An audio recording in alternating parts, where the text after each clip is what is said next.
મોટા ભાગના લોકો ઘઉંનું સેવન કરતા હોય છે। દરરોજ એવો એક પણ દિવસ નહીં હોય કે જ્યારે આપણે ઘઉંનું સેવન નહીં કર્યું હોય।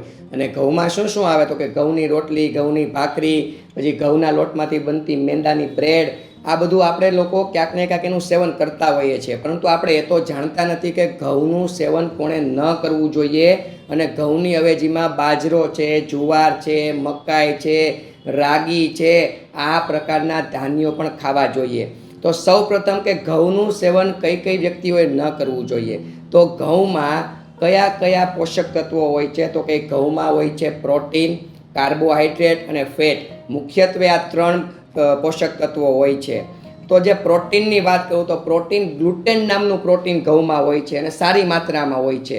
તો કઈ પરિસ્થિતિમાં કયા કયા રોગ આપણા શરીરમાં હોય તો આપણે આ પ્રકારનું પ્રોટીન લેવાનું અવોઇડ કરવું જોઈએ।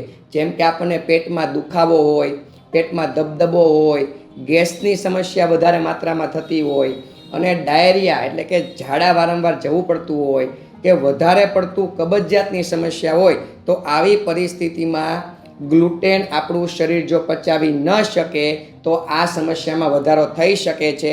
એટલે આ સમસ્યા જ્યાં સુધી કાબૂમાં ન આવે ત્યાં સુધી અમુક દિવસો સુધી આપણે ઘઉં અવોઇડ કરવા જોઈએ। કારણ કે ઘઉંમાં ગ્લુટેન નામનું પ્રોટીન છે, એટલા માટે ઘઉં આપણે થોડોક સમય પૂરતા અવોઇડ કરીશું એટલે આ બધા રોગો મટી જાય, પછી આપણે ધીરે ધીરે ઘઉંનું સેવન કરી શકાય છે।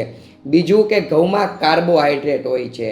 તો હાઈ કાર્બોહાઈડ્રેટ છે એ ડાયાબિટીસના દર્દીઓને ખૂબ નડે છે। કારણ કે ડાયાબિટીસમાં કાર્બોહાઈડ્રેટ વધુ લેવાથી રક્ત શર્કરા જો વધી જાય તો ડાયાબિટીસ વધી જાય અને ડાયાબિટીસ વધી જાય તો આપણા શરીરમાં અનેક તકલીફો ઊભી થઈ શકે છે। તો આપણે ડાયાબિટીસ કાબૂમાં રાખવું હોય તો ઘઉંને અવોઇડ કરવા જોઈએ। બાજરો કે બાજરામાંથી બનેલી વાનગીઓ આપણે સરળતાથી ખાઈ શકીએ છીએ।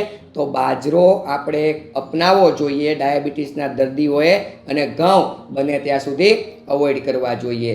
જે લોકોને ડાયાબિટીસ વધવાને કારણે એનું વજન ઘટે છે એવા લોકોએ તો ખાસ ઘઉંનું સેવન અવોઇડ કરવું જોઈએ। કારણ કે ઘઉંમાં કાર્બોહાઈડ્રેટ છે અને કાર્બોહાઈડ્રેટ છે તે ડાયાબિટીસના દર્દીઓને નડી શકે છે। ત્રીજું આપણે ફેટની વાત કરીએ તો જે લોકોનું વજન વધતું જાય છે, વજન વધેલું છે અને વજન ઘટાડવા માટે મહેનત કરે છે, જીમ કરે છે, ડાયટમાં જાય છે, એવા લોકોએ ઘઉંનું સેવન થોડોક સમય પૂરતું અવોઇડ કરવું જોઈએ। કારણ કે ઘઉંમાં ફેટ પણ છે જે તમને વજન વધારવામાં પ્રોત્સાહન આપે છે। તો આપણે વજન ઘટાડવું હોય તો આપણે એની અવેજીમાં બાજરો છે કે જુવાર છે, રાગી છે, મકાઈ છે, આ પ્રકારના દ્રવ્યો પણ લેવાનું રાખવું। એકલા ઘઉંનું સેવન કરીશું ને તો વજન જેવું તમે ઈચ્છો એ પ્રકારે ઘટશે નહીં।